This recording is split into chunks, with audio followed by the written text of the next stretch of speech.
أعوذ بالله من الشيطان الرجيم بسم الله الرحمن الرحيم الحمد لله والصلاة والسلام على رسول الله صلى الله عليه وسلم أما بعد السلام عليكم ورحمة الله وبركاته فلتنمنات أرابا وانسكريتا panaraka tsy tapaka ny fahitalavitra ny TVM amin'izao marainany alahady izao.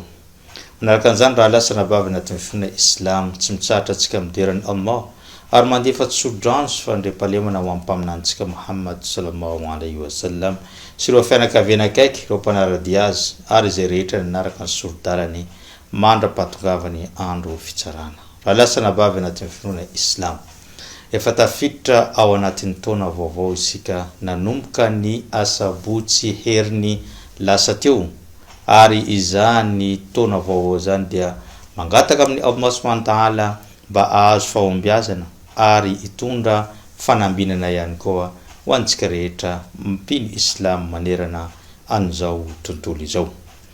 Allah subhanahu wa ta'ala miteny ao anatin'ny boky masina al-Qur'an al-Karim manao hoe إن عدة الشهور عند الله 12 شهرا في كتاب الله يوم خلق السماوات والأرض منها 4 حرم ذلك الدين القيم فلا تظلموا فيهن أنفسكم صدق الله العلي العظيم. الله سبحانه وتعالى متين نيسان فولنا يونتيني finoana islam yaonateny tompo Allah subhanahu wa ta'ala de miisa horoa ambin'ny folo voarakitra ao anatin'ny boky masina ny Allah subhanahu wa ta'ala tamin'ny andro nanamboarany any lanitra sy ny tany ary misy amin'izy ireo de efatra masina eo anatin'ny finoana islam. Ka noho izany aza manao tsindra azo lena ny tenanareo, aza manambaka ny tenanareo amin'ny alalan'ny fanaovana fahotana fa izany dia fahotana lehibe eo anatin'ny tompo Allah subhanahu wa ta'ala mandrindra ireo volana masina anakefatra ireo. Ray amin'ireo volana masina anakefatra dia ilay misy antsika ankehitriny dia ny volana masina Muharram. Ao anaty volana masina Muharram zay raha lasana vavy anatin'ny finoana islam dia amin'ny andro fahafolo izany volana Muharram zany hoe rahampitso alatsinainy dia igadona izany fahafolo ny volana Muharram ary fantatra amin'ny anarana hoe andro Ashura. Ny andro Ashura dia andro manan-tantara, manana ny maizy azy, lehibe, manamboninahitra, andro mpanavotana eo anatin'ny finoana islam. Andro manana ny maizy azy eo anatin'ny finoana islam. Satria io andro raha tany saina dia misy teboka eo amina folo mahery nanamarika an'izany andro Ashura zany, nanomboka tamin'ny andro nanamboarany Allah ny lanitra sy ny tany ary ireo mpaminany fanesy teto dia samy nanana souvenir tamin'izany andro Ashura zany avokoa. Andaotsika hitanisa ampany amin'izany. Ny andro Ashura dia yaumul ladhi taba Allahu nabiyuna Adam alayhi salam. Ny andro Ashura dia andro zay nandraisany Allah subhanahu wa ta'ala ny fibebahany raibentsika fiandohantsika ipaminany Adam alayhi salam rehefa nanao karazana fahadisona tao amin'ny paradisa ka nalatsaka ny Allah dia ty ambony tany izy sy ny renitsika Hawa dia nampianariny Allah subhanahu wa ta'ala izy teny anankiray entiny mibebaka eo anatin'ny Allah subhanahu wa ta'ala ary zay dia voalaza ao anatin'ny suratul Baqara manao hoe fatalaka Adama min rabbihi kalimatin fataba alayhi. Nampianariny Allah subhanahu wa ta'ala teny entiny mibebaka eo anatriny i Adama alayhi salam sy ny mamantsika Hawa dia nanomerimberina n'izany teny izany izy dia noraisiny Allah subhanahu wa ta'ala le fibebana. Ary ka tamin'ny andro Ashura no nandraisany Allah subhanahu wa ta'ala ny fibebahany Adama alayhi salam. Zay teboka voalohany amin'izany. Ny teboka faharoa koa yaumul ladhi rafa'a Allahu fihi Idris makanan aliyya. Io andro Ashura io dia andro napekarany Allah subhanahu wa ta'ala voninahitry mpaminana Idris amin'ny toeram-boninahitra ambony zay voalasa ao anatin'ny Qur'an al-Karim ka niteny Allah subhanahu wa ta'ala hoe warafa'nahu makanan aliyya ary napekarinay amin'ny toeram-boninahitra ambony mpaminany Idris alayhi salam. misy ampahany amindreo manampahaizana fa napiakarina edy de napiakarina velona avy aty ambony tany niakatra ny an-danitra ary nitoetra ao amin'ny lanitra faefatra no misy ny mpaminany Idrisa alayhi salam ary tamin'ny andro Ashura no napiakarina azy ho any amin'ny lanitra faefatra izany. Teboka fahatelo yaumul ladhi najallahu Ibrahim minan nar. Ni andro Ashura de namoany Allah ny mpaminany Ibrahim alayhi salam tao anatin'ny afo miredareda nandritra ny 70 andro zay napiretiny ireo kofary reo mpikomy tamin'izay fotoan'izay ho fanasazina ny mpaminany Ibrahim alayhi salam rehefa namotika ny sampony izy ireo izy tamin'izay fotoana zay ka namory azomaty namory kitay izy ireo nandritra ny fotoana maro ary napretina izany ka napidirina tao Ibrahim alayhi salam ho fanasazina azy saingy naverimberina Ibrahim alayhi salam le doa hoe hasburi Allah wa ni'mal wakil ampiay tombo Allah ary izy mpiay tsara indrindra ka noho ny famerimbereniny an'izany de niarovany Allah ary tamin'ny andro Ashura indrindra no nahafaty an'ilay afo miredareda ka nivoaka avy ao mpaminany Ibrahim alayhi salam tsy misy na de singambolony may tamin'izay fotoana zay no andro nanavotany Allah subhanahu wa ta'ala ani mpaminany Ibrahim alayhi salam. Andro Ashura koa yaumul ladhi akhraja Nuhan minas safina. Ni andro Ashura koa de andro izay nivoany mpaminany Nuh alayhi salam niaraka tamin'ireo mpino islamo teo amin'ny 320 teo niaraka amin'ireo biby rehetrarehetra tao anatin'izany sambo fiara na ilay botry lehibe izay nigadina teo ambonin'ny tendrombohitra Jody. Satria fantantsika ny tantara fa mpaminany Nuh rehefa niantso ny vahoaka de nisy ny nanadala nisy ny tsinino ka tonga ny safodrano fanasazina tamin'izany maty zay maty ary avitra zay nino any mpaminany Nuh ka tamin'ny andro Ashura no gadonany zany teo ambonin'ny tendrombohitra Jody ary nivoaka tamin'ny tao mpaminany Nuh niaraka amin'ireo mpino islam tamin'izay fotoana zay sy ireo vorona ary ireo biby rehetrarehetra tamin'izay fotoana zay. Ni tepoka manaraka ny tepoka fahadimy yaumul ladhi anzala Allahu at-taurata ala Musa. Ni andro Ashura no andro nazahoa ny mpaminany Musa alayhi salam ny boky masina Taurat na ny Torah.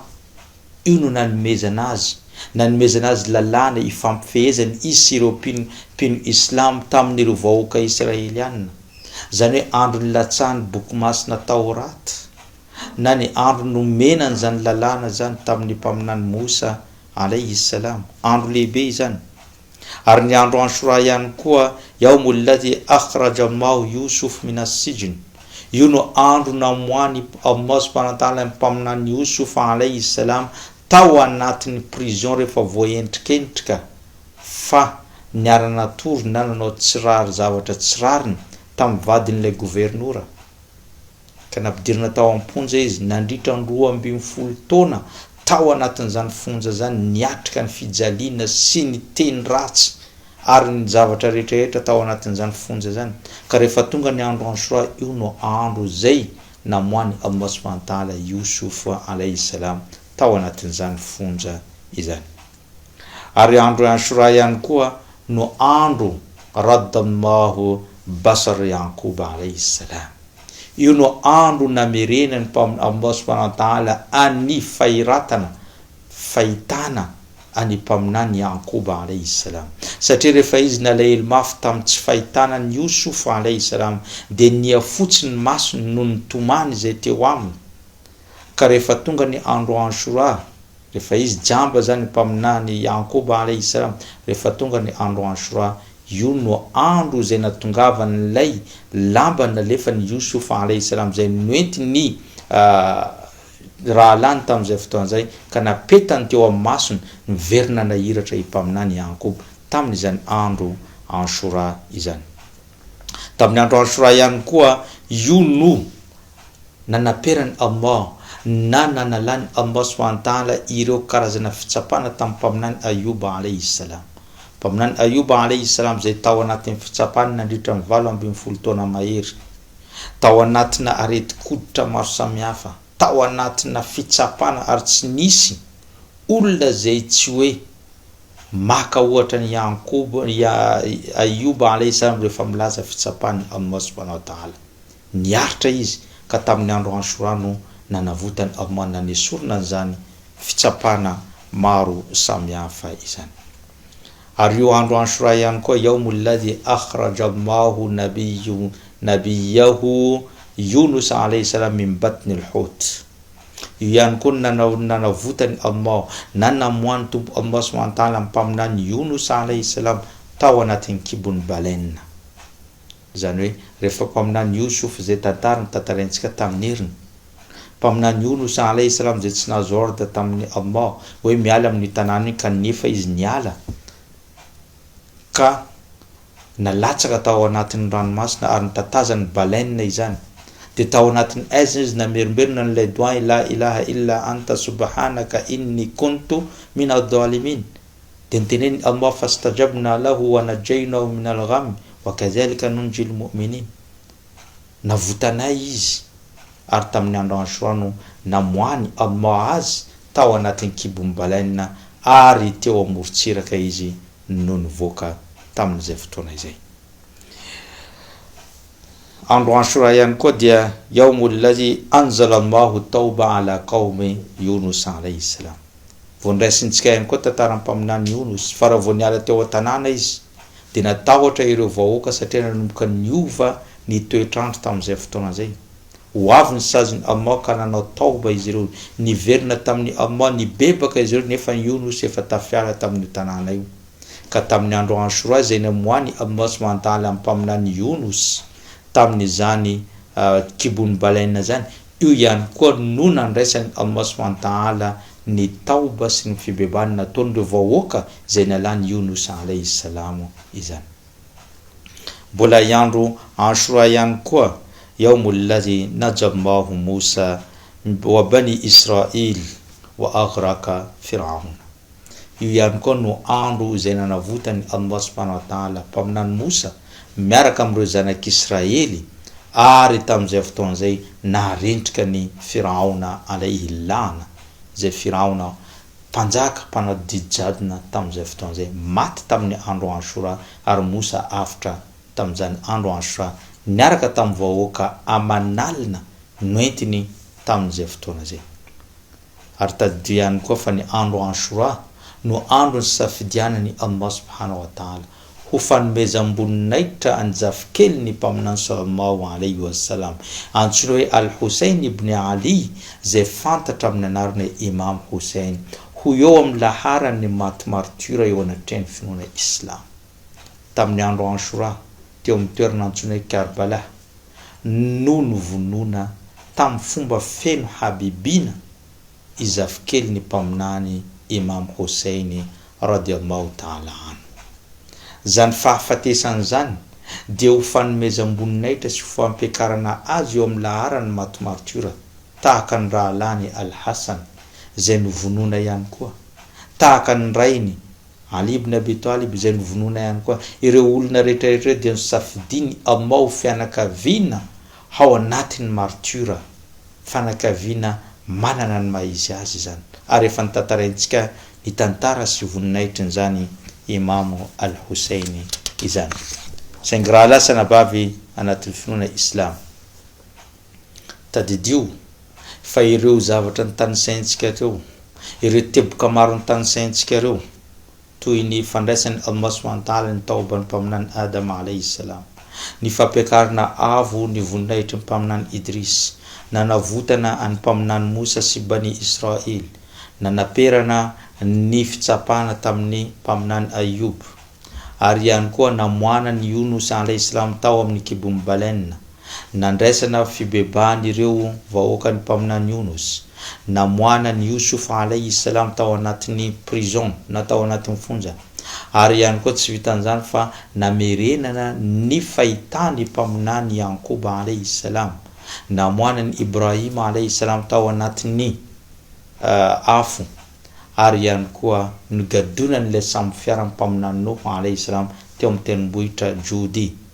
Izany rehetrarehetra zany dia fahasoavana niditra tamin'ireo olona masina teo aloha ary mbola io ihany koa ny safidiny Allah subhanahu wa ta'ala ny handraisana na ametrana ny Imam Hussein ho eo amin'ny laharany maty martyra.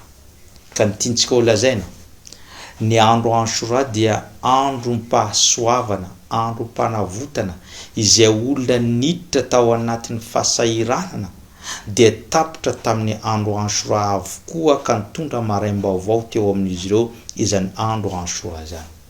Fa tsy sanatria akory ny andro Ashura dia ho raisina andro fisaonana. Tsy sanatria akory ny andro Ashura dia andeha hitomanizana hikapoana vatana. Zany dia tsy fampianaran'ny finoana Islam. Satria ny fahafatesan'ny Imam Hussein dia tsy misy fifandraisany amin'ny fotom-pinoan'ny finoana Islam. Satria fantantsika tsara fa i mpaminany sallallahu alaihi wasallam maty efa nofenony Allah subhanahu wa ta'ala ny fotom-pinoana, ny lalàna ary ny aqida sy ny sharia rehetrarehetra efa feno tamin'ny fahafatesan'ny mpaminany sallallahu alaihi wasallam. Ary efa nalatsaka ny Allah subhanahu wa ta'ala ilay andeha teny masina hoe al-yawma akmaltu lakum dinakum wa atmamtu alaykum ni'mati wa raditu lakum al-islam dina. Androany hoy Allah subhanahu wa ta'ala dia efa mifenonay ny finoana Islam ary nofenoko ny fahasoavako ihany koa ary faly zao tompo Allah fa ny finoana Islam no finoana ekoiko ety ambony tany. Feno talohan'ny nahafatesan'ny mpaminany finoana Islam ka na dia nisy azy ilay trangan-javatra na fatany zafikeliny dia tsy misy fifandraisana amin'ny finoana mihitsy na hanova ny fotom-pinoan'ny Ahlus Sunna wal Jamaa. Fa ny fahafatesany kosa dia mampalahelo, rarindra malahelo satria nivonany tamin'ny feno habebina. Saingy zany tsy andraisantsika hoe io andro mpahasoavana io ho avadika ho andro fisaonana. Zany dia tsy misy ao anatin'ny finoana Islam. Satria maro ireo olona lehibe, olona masina niotra ny Imam Hussein tamin'ny fotoana io novononany tsirariny nefa tsy niraisina ho andro fisaonana. Izokiny Al-Hasan maty nompozinina nefa tsy niraisina andro fisaonana na hafatesany. Ny papany Ali ibn Abi Talib, papany Imam Hussein, maty tamin'ny 17 ny volana Ramadan rehefa mivoaka izy andeha hamonjy Salatul Fajr. Dia nivonona izy tamin'izay fotoana izay, saingy io andro tsy niraisina andro fisaonana. Mpaminany sallallahu alaihi wasallam maty tsy niraisina andro fisaonana ny fahafatesany. Ny mpaminany teo alohany dia ny mpaminany Zakaria novonona norasana roa na nizarana anankiroa ny vatany amin'ny antsy lasi nefa ny fahafatesany zany tsy niraisina andro fisaonana. Ny mpaminany Yahya izay zanaky ny Zakaria ihany dia maty ny tapahana ny lohany saingy zany fahafatesany zany tsy niraisina ho andro fisaonana. Fa maninona amin'ny fahafatesan'ny Imam Hussein no raisina andro fisaonana, andro mpahasoavana fa tsy andro fisaonana sanatria ny androny Ashura. Zay ngamba ny karazana tsetsetra tsiaritra fa ny fahafatesan'ny Imam Hussein dia tsy misy ifandraisany amin'ny fotom-pinoana satria ny fotom-pinoana efa tapitra efa feno. Zay vao tonga taty 50 taona taty aoriana vao tonga ny fahafatesan'ny Imam Hussein radiyallahu ta'ala. Atsika pino Islam malahelo mankaty azy saingy kosa tsy maka ny andro nahafatesany ho andro fisaonana. Inona ary ny fanontaniana mipetraka? Inona ary ny zavatra tokony ataontsika amin'ny androny Ashura? Ny zavatra tokony ataontsika amin'ny andro Ashura dia tahaka ny nataon'ny mpaminany sallallahu alaihi wasallam. Satria i mpaminany sallallahu alaihi wasallam no modelintsika pino Islam ety ambony tany. Mpaminany sallallahu alaihi wasallam rehefa tonga tao Madina, izany dia voarakitra amin'ny hadisy Ibn Abbas radiyallahu ta'ala anhu qala. Ny teny Ibn Abbas mitantara amitsika qadima an-nabiy sallallahu alaihi wasallam al-Madina fara'a al-yahuda tasumu yawm Ashura. Rehefa tonga tao amin'ny tanànan'ny Madina i mpaminany sallallahu alaihi wasallam dia nahatratra anireo Yahudi ny fezy tamin'izay fotoana izay. Faqala, nantany izy, ma hadha, inona no antony mampifehy nareo? Misy inona na tonga nareo mifehy? Qalu namali hadha yawmun salihun au hadha yawmun azim. Ity andro ty dia andro lehibe ary andro tsara, andro manamboninahitra eo aminay. hadha yaumun najamau nabiyi bani Israil wa huwa Musa alayhi salam min aduwwin. Ny andro Ashura ozy izy ireo dia andro zay nanavotany Allah subhanahu wa ta'ala any mpaminany Musa alayhi salam miaraka amin'ny zanak'Israely, ka zay no antony ifehezany amin'ity andro an'ity. Zay no valy tenin'ireo jiosy rehefa tonga tao nanontany mpaminany. Ka niteny mpaminany sallallahu alayhi wa sallam tamin'ny fotoana iny manao hoe fa ana ahaqqu bi Musa minkum fasamahu wa amara bisiyami. Zao i mpaminany sallallahu alayhi wa sallam mendrika sy mananjo mihoatra nareo manoloana an'izany mpaminany Musa izany, satria ny boky masina Korantsika dia mitantara mpaminany Musa alayhi salam. Ary mpaminany Musa nampidiry ny finoana Islam ho isan'ny iray amin'ireo mpaminany 5 manamboninahitra zay tafiditra ao anatin'ny ulul azm. Arariny sitsiny raha ohatra ka mpino Islam mananjo bebe kokoa amin'ny Musa mihoatra n'izy ireo. Ka nifehy mpaminany sallallahu alayhi wa sallam, ary tsy vitany izy nifehy fa naniraka sy nandidy ihany koa mba hifehy tamin'izay fotoana izay.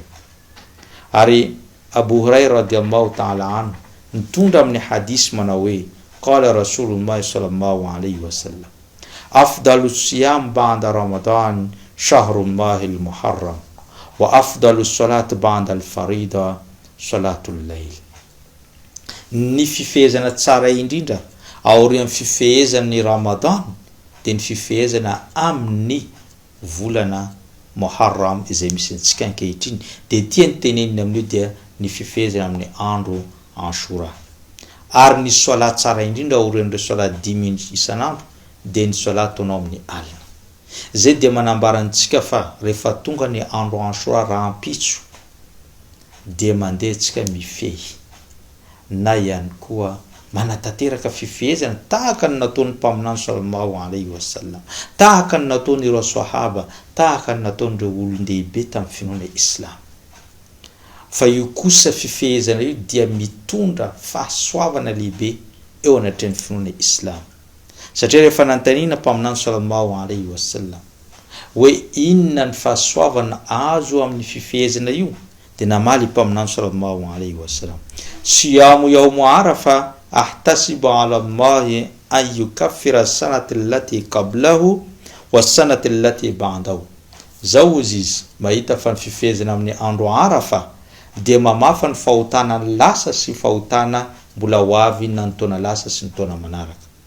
Wa siyamu yawmu ashura ahtasibu ala Allahi an yukaffira sanati allati qablahu.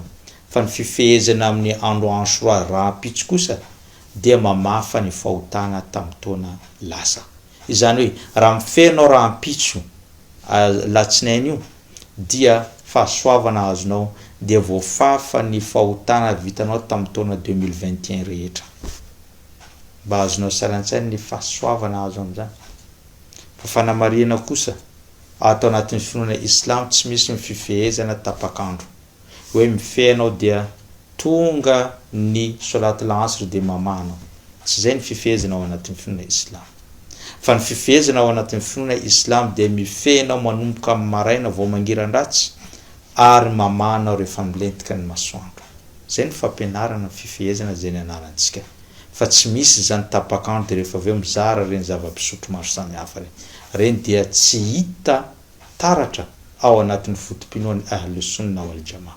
Mbola veriko fotom-pinoan'ny ahlus sunna wal jamaa zay mitondra tenany ho sunnita dia izay no fampianarana noentin'ireo manam-pahaizana, izay no fampianarana noentin'ny mpaminany sallallahu alayhi wa sallam, ary izy no modelintsika amin'ny ity fiainantsika eto ambony tany ity. Raha lasa nabavy anatin'ny finoana Islam tonga eto ampamarana ny fandaharana antsika ankehitriny. Afatra ho antsika rehetra.